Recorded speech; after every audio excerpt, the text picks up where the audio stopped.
وعلمه من البيان ما لم يعلم فسبحان الذي لا يحصى امتنانه باللسان ولا بالقلم ونشهد أن لا إله إلا الله وحده لا شريك له ونشهد أن سيدنا ومولانا محمدا عبده ورسوله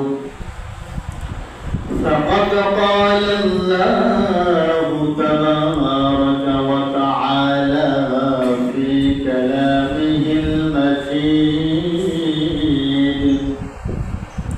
وفي فرقانه الحميد أعوذ بالله من الشيطان الرجيم بسم الله الرحمن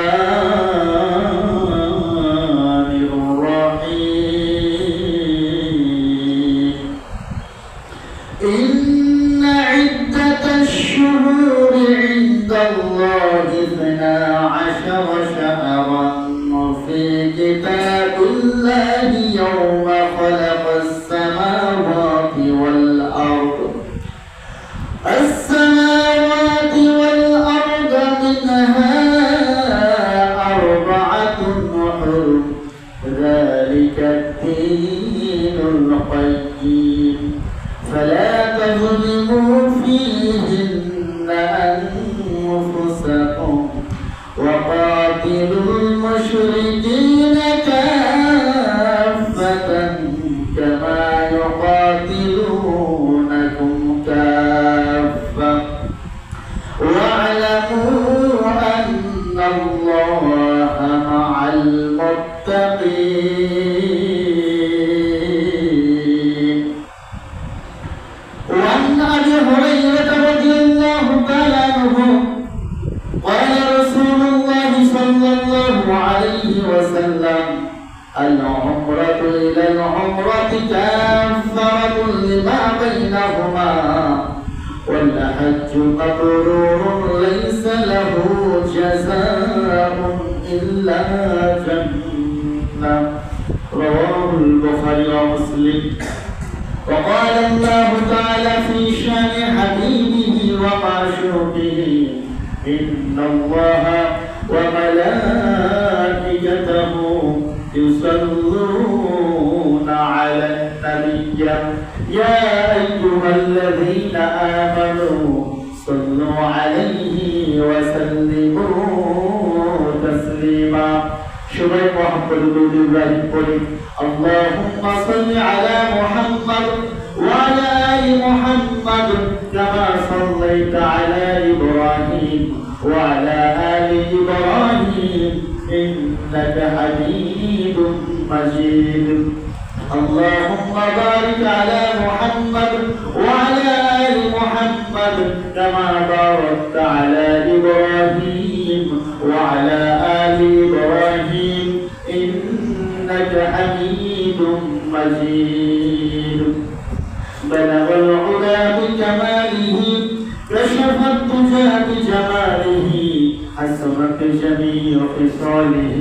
صلوا عليه وآله رب يسر ولا تعسر وتمم علينا بالخير وبك نستعين يا مستعان رب زدني علما اللهم رب زدني علما শুকরিয়া আদায় করছি সেই আল্লাহ তাআলা যে মহান রব্বে কাবা পবিত্র শাহরুল জিলকাদ মাসে দ্বিতীয় জুমায় আমাকে আপনাকে আল্লাহর ঘর মসজিদে আসার মতো তৌফিক আর কুওয়াত দান করেছেন। আমরা সেই মহান মালিকের শানে অন্তরের গভীর থেকে ভক্তিপূর্ণ শুকর আদায় করছি, সবাই বলছি আলহামদুলিল্লাহ। দরুদ সালাম পেশ করছি আমার আপনার নবী সাইয়্যিদুল মুরসালিন খাতামুন নবিয়্যিন জনাব মুহাম্মদ রাসূলুল্লাহ সাল্লাল্লাহু আলাইহি ওয়াসাল্লামের প্রতি। সবাই আবার করছি সাল্লাল্লাহু আলাইহি ওয়াসাল্লাম।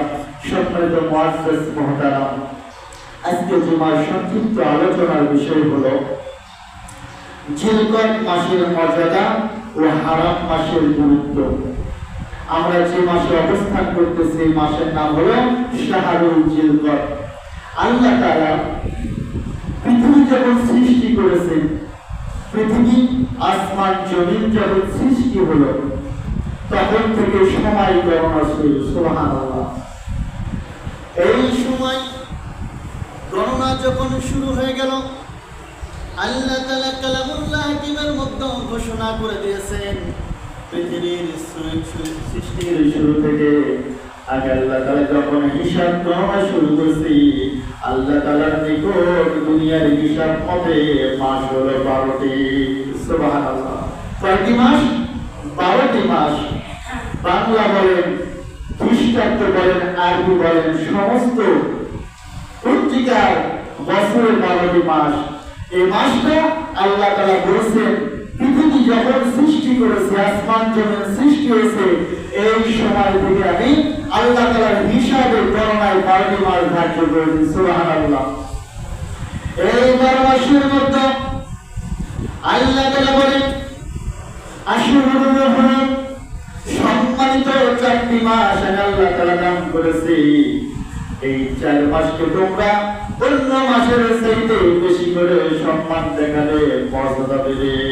এই 4টি মাসের নাম আমরা জানি। তারপর আমার সাথে বলবেন।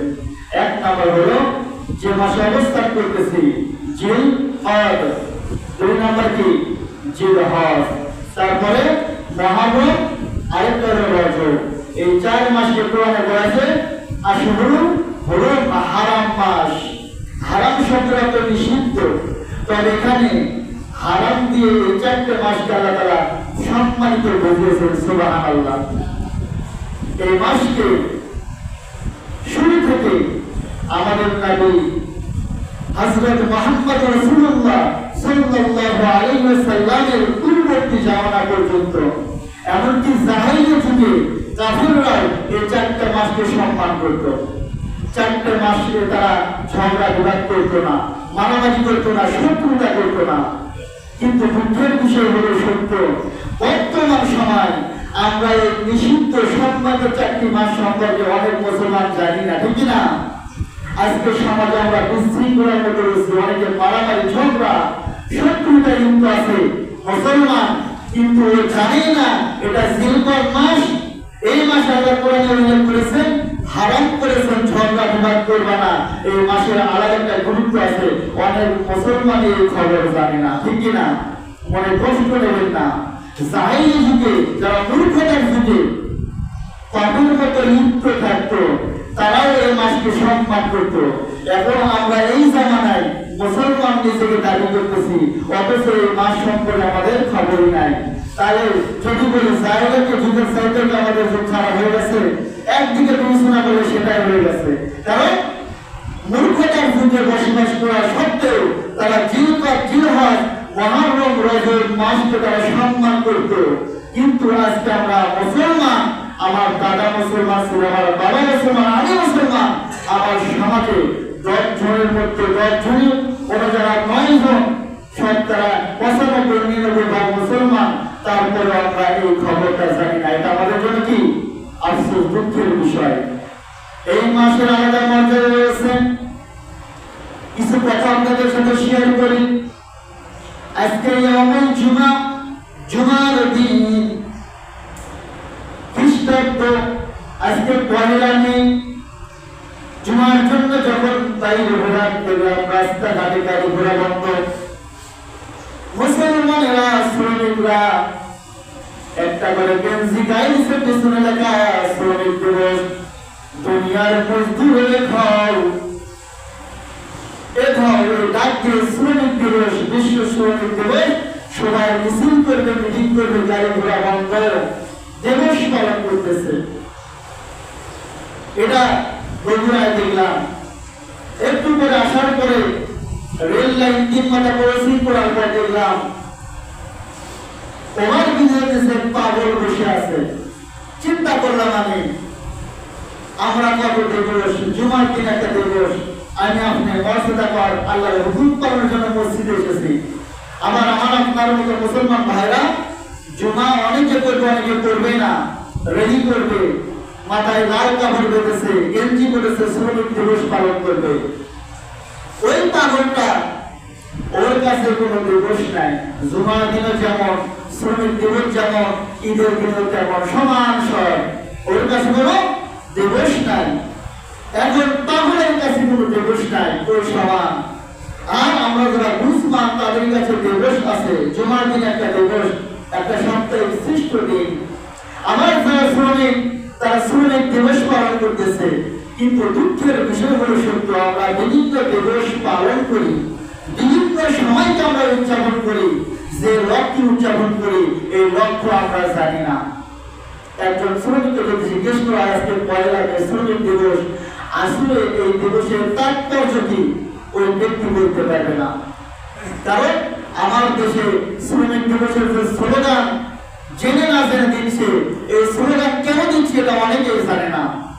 এই কথাটা এই জন্য নিয়ে আসলাম, আল্লাহ তাআলা কিছু সময় আমাদেরকে দিয়েছে পালন করার জন্য, সম্মান দেখানোর জন্য, এই সময়কে গুরুত্ব দেওয়ার জন্য। সেই গুরুত্ব আল্লাহ তাআলা কোরআনে দিয়েছে, আমাদের জন্য বাস্তবায়ন করেও দিয়েছে, সুবহানাল্লাহ। কিন্তু দুঃখের বিষয় হলো আমরা সেগুলো নিজেরাই কি মানি না। আর শ্রমিক দিবস ঘোষণা দিয়েছে, কিন্তু বাংলার জমিনে বাস্তবায়ন নেই। তারপরে কিছু পাগল শ্রমিক এই শ্রমিক দিবসটা কি করতেছে, লাফালাফি করতেছে। এই শ্রমিক দিবসের দুটা কথা বলবো, যেহেতু এই দিবস সংক্রান্ত কিছু আলোচনা রিলেটেড। আমেরিকা সহ বিশ্বের অন্যান্য দেশগুলোতে, আমেরিকার শিকাগো নামে একটা শহর আছে, যেখানে এই শ্রমিক দিবসের আন্দোলন করতে গিয়ে শ্রমিক নিহত হয়। তারা পূর্বে কাজ করত 12 ঘন্টা 14 ঘন্টা। শ্রমিকরা চিন্তা করলো, আমরাও তো মানুষ, আমাদের পরিবার আছে, সংসার আছে। যারা চাকরি করে যদি 9টায় অফিসে যোগদান করে, 3টা অথবা 4টায় তারা অফিস শেষ হয়ে যায়। একটা লিমিট আছে 6 ঘন্টা 8 ঘন্টা। কিন্তু আমরা শ্রমিকরা যখন কাজ শুরু করি, হয়তো 8টায় শুরু করি, আমাদেরকে কাজ থেকে ছেড়ে দেওয়ার কোনো লিমিট নাই। তাহলে আমাদের দাবি, আমরা একটা সময় চাই 6 ঘন্টা অথবা 8 ঘন্টা। এই দাবি নিয়ে তারা যে আন্দোলন শুরু করে, সেই সময় আমেরিকার শিকাগোতে আন্দোলন করতে গিয়ে কিছু শ্রমিক নিহত হয়। এই আন্দোলন জড়ো হয়, পরে সরকার বাধ্য হয়ে শ্রমিকদের 8 ঘন্টা কর্মদিবস নির্ধারিত করে দেয়। এটা হলো শ্রমিক দিবসের কি তাৎপর্য, সার্টিফিকেট, এটা হলো দাবি। কিন্তু আমি আপনাদের বাংলাদেশে এই শুরু থেকে আজ পর্যন্ত শ্রমিক দিবসে আমরা স্লোগান দিচ্ছি, বাংলাদেশে কি কর্ম দিবস, কর্মঘণ্টা নির্ধারিত হয়েছে? নির্ধারিত হয় নাই।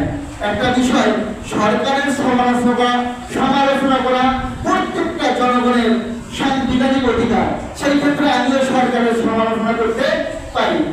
একটা বিষয় আমরা লক্ষ্য করতেছি, বৈশ্বিক যে যুদ্ধ পরিস্থিতি, জ্বালানি সংকট, বিদ্যুৎ সংকট, কেন সরকার ঘোষণা দিল সকাল 9টা থেকে 6টা পর্যন্ত মার্কেট শপিং মল খোলা থাকবে, পরে আবার 7টা পর্যন্ত যাতে জ্বালানি সংকটে টুকি হয়, নিরসন হয়, ব্যবহার কম হয়।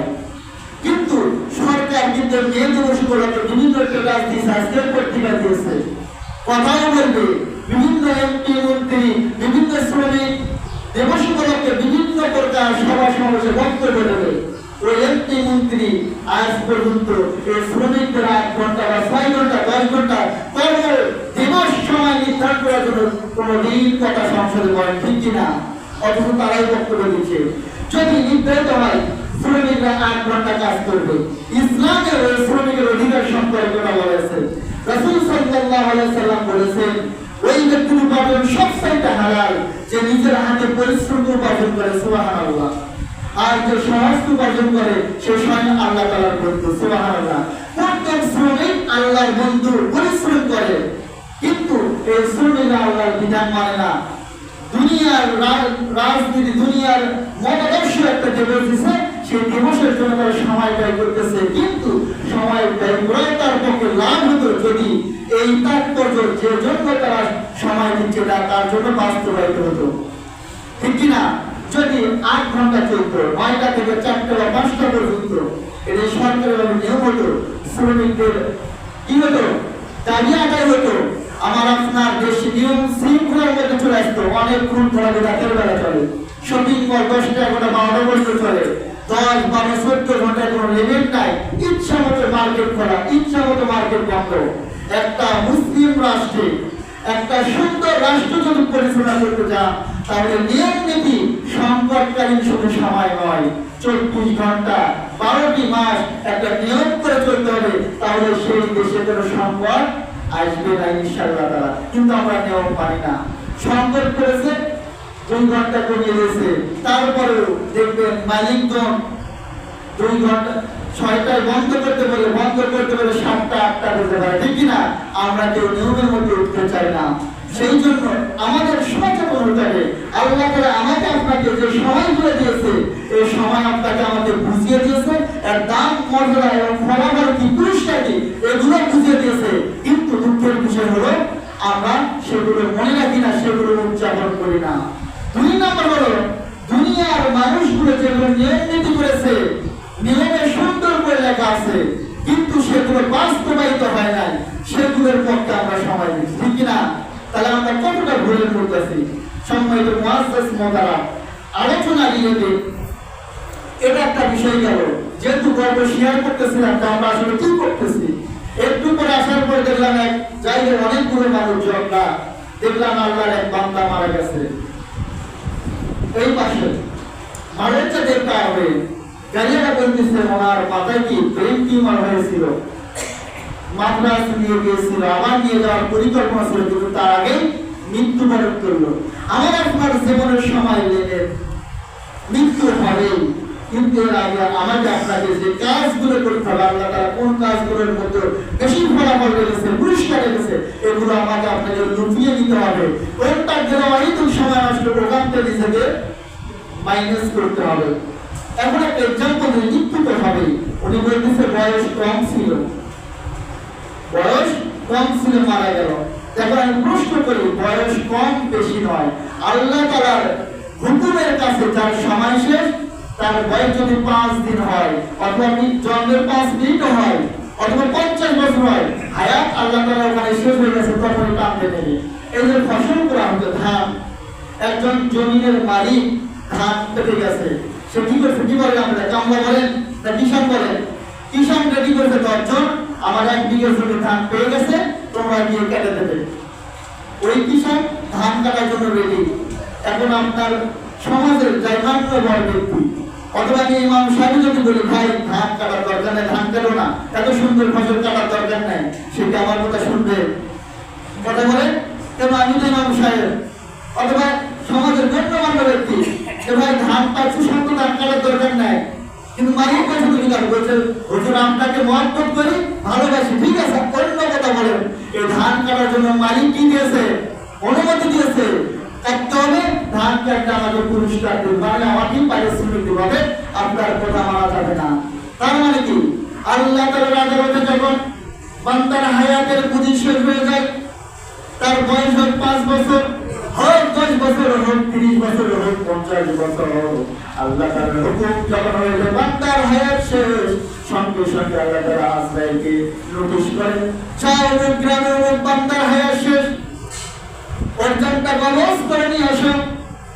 দুনিয়ার যত শুভাকাঙ্ক্ষী, যত মহাত্মাদের মানুষ ওই বান্দার পাশে অবস্থান করুক, যত বন্ধু অবস্থান করুক, সন্তানের কাছে মা অবস্থান করুক, ওই বান্দাকে আল্লাহ তাআলার হুকুমে ফেরেশতা আজরাইল ওখান থেকে জান কবজ করে নিয়ে চলে যাবে। এ যাবত কি যে আজরাইল আলাইহিস সালামকে কেউ বাধা দিতে পেরেছে? আমরা দুনিয়াতে অনেক জায়গায় বাধা প্রদান করি, ক্ষমতা দেখায়, ওই কাজ তুমি করবা, আমি চ্যালেঞ্জ দিলাম তোমাকে করতে দেবো না, অনেকে বলে না, কিন্তু তুমি চ্যালেঞ্জ দিতে পারো আল্লাহর সাথে যে আল্লাহ আমি ওই বান্দাকে ভালোবাসি, বন্ধু তুমি ওই বান্দাকে মৃত্যু দিতে পারবে না, এই বাধা হবে। তো বলতে পারবে এটা সবাই মেনে নেয়, এমনকি কাফেররাও মানে যে মৃত্যু হবে। দুঃখের বিষয় হলো মুসলমান আমরা হওয়ার পর মৃত্যু হবে। তাহলে মৃত্যুকে লক্ষ্য করে আমার আপনার সময়গুলো কোন দিকে দাঁড়িয়ে হতেছে। এটা হারাম মাসের যে কথা বলতেছিলাম, 4টা মাস আপনার আমার সাথে শত্রুতা। এই আজকের আলোচনা থেকে আপনাদের সিদ্ধান্ত নিতে হবে, শাহরুল জিলকাদ মাস কাফেররা মাসকে সম্মান করত।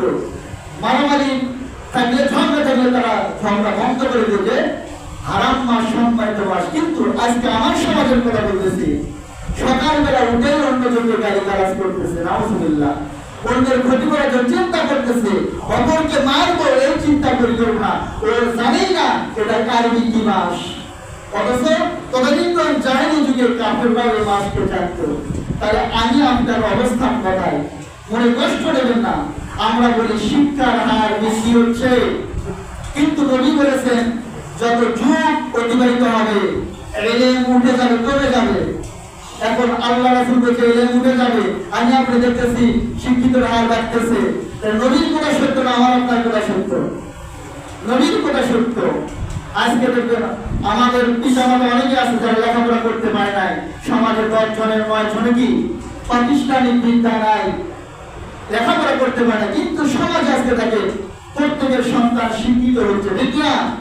অনার্স মাস্টার, এদিকে কামিল ফাজিল ডিগ্রি অর্জন করতেছে, কিন্তু আসলে কি আমরা কাঙ্ক্ষিত মানের ইলম অর্জন করতেছি কিনা? সমাজে অন্যায় হচ্ছে, অন্যায়ের বিরুদ্ধে কথা ঠিক মতো বলতে পারতেছি কিনা? আমরা একজন ন্যায়ের পক্ষে আছে, আমরা তার পক্ষে কথা বলতেছি না, অন্যায় করতেছে তার পক্ষে অবলম্বন করতেছি। এর মানে এটাই যে আমাদের মধ্যে থেকে ইলম বিদ্যা উঠে যাচ্ছে, আমাদের মধ্যে জাহিলিয়াত আসতেছে, অন্ধকার। অন্ধকার যখন বৃদ্ধি হবে অন্যায় অপরাধ তখন বৃদ্ধি পাবে। ঠিক কিনা? তার মানে এখন যদি প্রশ্ন করেন নিজেকে, বাংলার জমিনকে আমরা পর্যালোচনা করি, প্রত্যেক দিন খুন আছে, ধর্ষণ আছে, জমিনে সংক্রান্ত মাথায় তাই জমি মারে ফেলেছে, অমুকের অংশ দর্শন করা হয়েছে, অমুক পিতা সন্তানকে হত্যা করেছে, অমুক সন্তান পিতাকে হত্যা করেছে। এই নিউজ প্রতিদিন। তার মানে কি আমরা দিনে দিনে জাহিলিয়াতের মধ্যে যাচ্ছি।